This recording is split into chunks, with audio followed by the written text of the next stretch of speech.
There we go, Bill. This is a little fucking Slayer for you. Look at Jake Schulz.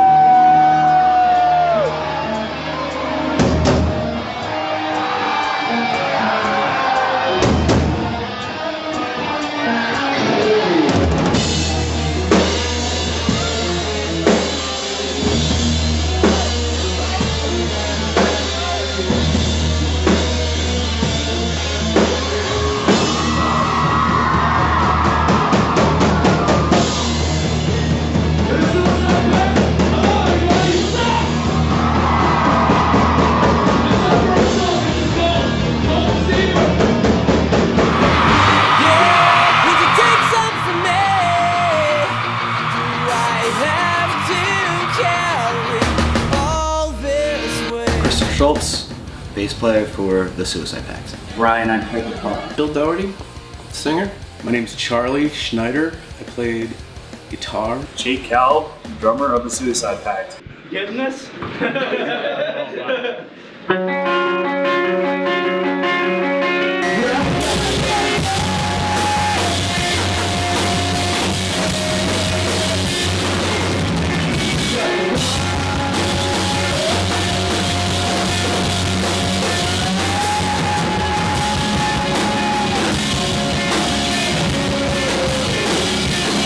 I went to school with Bill, so I've known Bill like my whole life. I decided to start looking for a drummer, and I believe Brian was the one who started posting on message boards.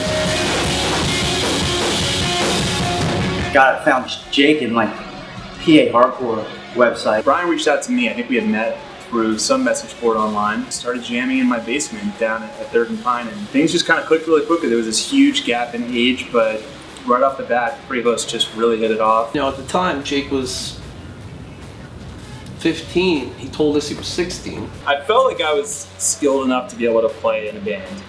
And I was worried that by telling someone that I was only 14 or 15 or 16, whatever I was at the time, that it would kill my chances of being able to get in front of them. Because they'd be like, oh, it's just some kid, he doesn't know what he's doing.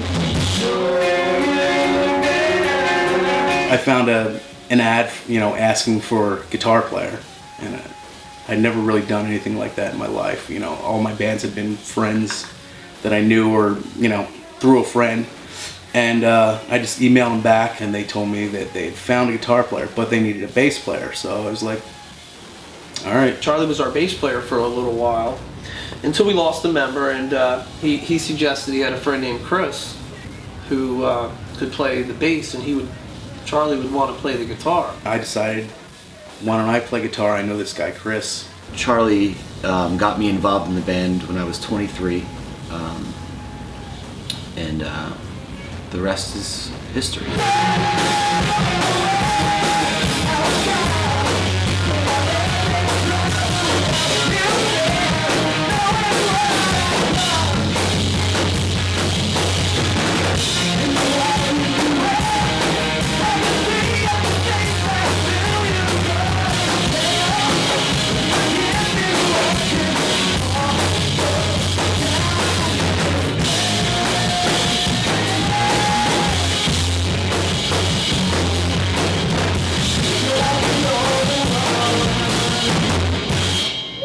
I felt like I grew up really, really quickly.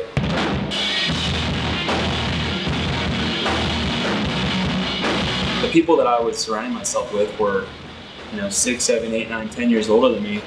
And there I was, the 16-year-old drummer for the Suicide Pact. It brought me to a point where I felt comfortable and more confident in myself and being around other people. And that was just, I think, mostly due to the fact that I was surrounding myself with people that were older and had more life experience.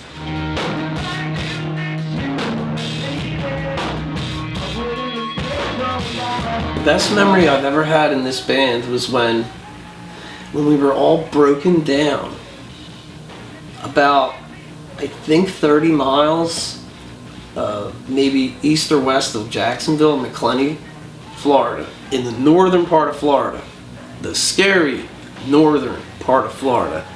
And we had to stay in a hotel room for like 3 or 4 days while our van got fixed. And I just never forget how miserable and how unhappy everybody was. And it's weird because, what a memory, why would I remember that the most? It's just what like families do, man. We got through it, and I'll always look back and say, that was hard, but we actually survived it.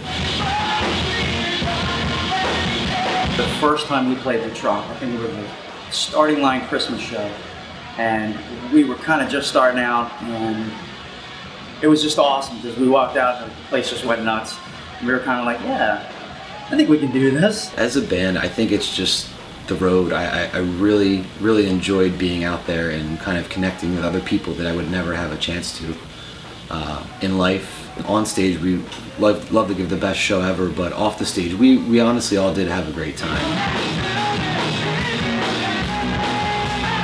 There's going to be a little anxiety, but I think it's going to feel like playing any other show, you know, because, you know, once you play with a group of guys and you that you really connect with on a musical level, getting on stage or getting in a room just playing together is like a totally natural feeling. I'm confident that as soon as we get back into our comfort zone, which is on stage in front of people, I think it's going to be like nothing ever changed. It's going to be euphoria. I'm probably just going to go insane. When we played together, it was always so natural, and it was just chaos, you know? And I think Schulz said it best when he said, even if you didn't like us, you knew who we were. And that was basically from our shows. It's just gonna feel like home. It's just gonna feel comfortable. I personally, and as well them, we've done this so many times before in the past. I don't know how many shows. I've never played as many shows with any other group, duo, configuration as with these guys.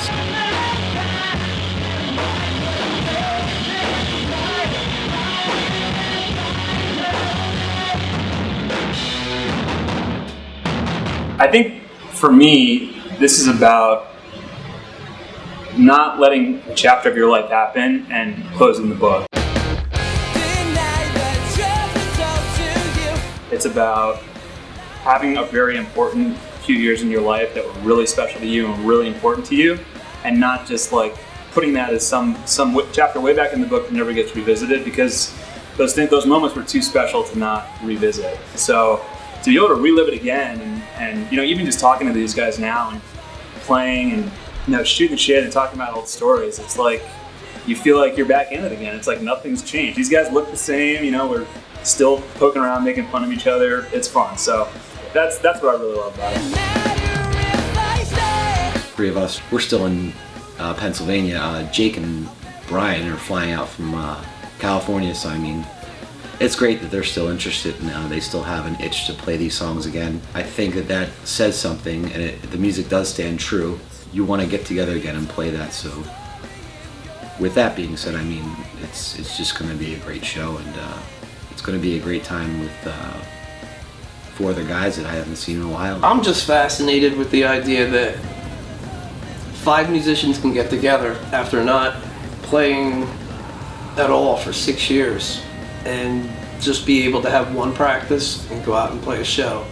And it's actually going to be an amazing experiment. Bill is a very, very unique person. I mean, like, I forgot, we're here like tuning the guitars, and the guy's got perfect pitch, and it's like, no, it's a little sharp, it's a little flat, and you know, he knows the part on every freaking instrument. I mean, the guy's a genius. I think Jake brings, like, I would say youth and energy and ambition. I mean, he did most of the work. You know, we were good with writing songs and stuff like that, but Jake did most of the work, got us shows, you know, and it was basically his energy really brought us to where we were. Brian's the riff meister. I would have to say all the music is, you know, Brian's invention. He was the nucleus as far as the songwriting was concerned. Any issues within the band, Schulz will be the first person to say something completely stupid and make it, you know, break that tension, make everybody laugh, you know, and realize what we're really here to do is just, you know, make music. Charlie was kind of the core that got us together and got us going on track when we needed to be. He was the missing link for everybody being together. If he wasn't there, it was kind of like we were kind of lost.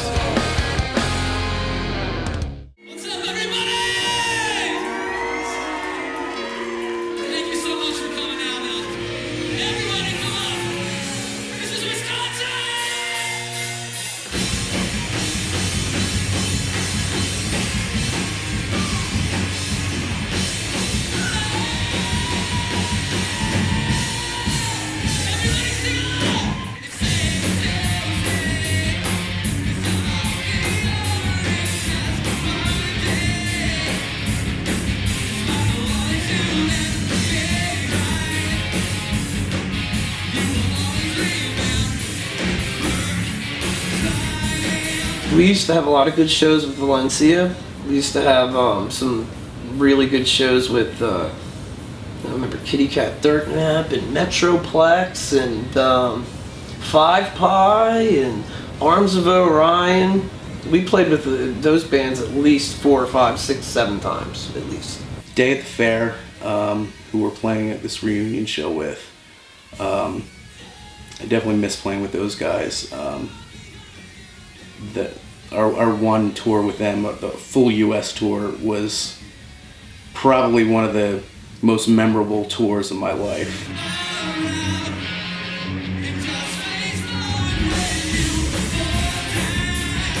I think on a personal level, I really miss touring with Valencia. Those guys were awesome. When you get to the venue and you get to see guys like that and really just have fun and dick around and be kids. I mean, that's what it's like. That's where all the fun is. The starting line, definitely, because they helped us and they had no real reason to help us other than just being awesome guys and, just being good friends. Starting line, they were a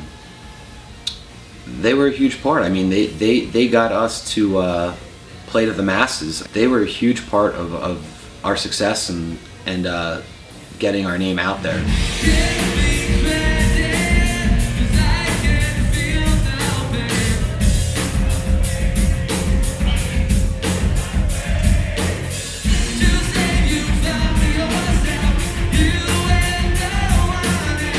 To our fans, thank you. Suicide Pact was kind of the first band where we actually had fans and had people email or call us and tell us, your songs really made a difference in my life and stuff like that, which, is not what we set out to do, I'm just in a band because I like playing music, because I know what that's what I know how to do, and that's what I like to do. I'm doing it for a purely personal reason, but at the same time, knowing that something that I love so much can affect other people, is an amazing feeling. It was cool, especially thinking back then, like the people that liked our band really, really, really didn't just like it, they really loved it. Like people were sort of diehard. Our fans were just, it was incredible. Like they knew every word, they would come to every show, the same familiar faces over and over.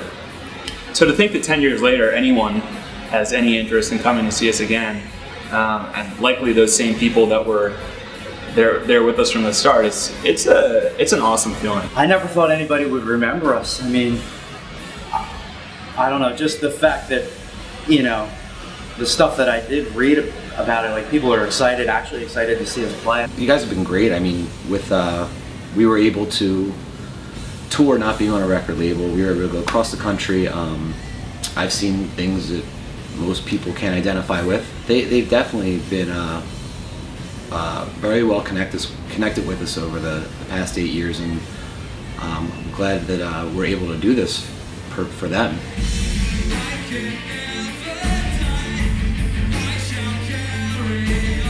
I mean, I wish I could say that this is going to happen, on a regular basis again.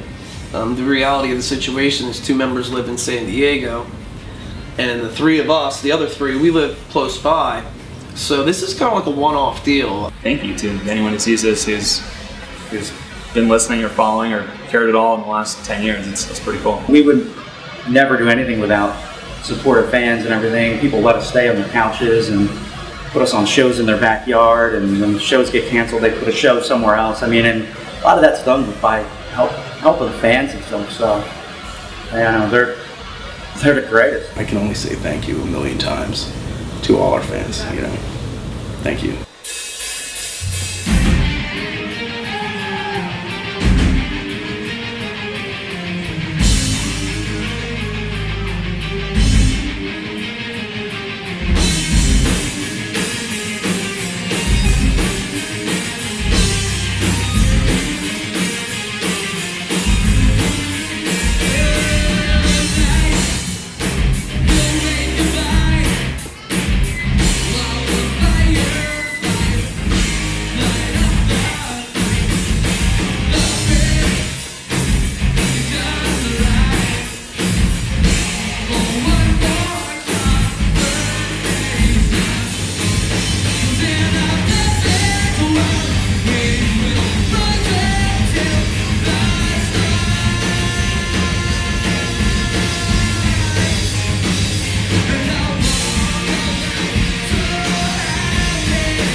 what you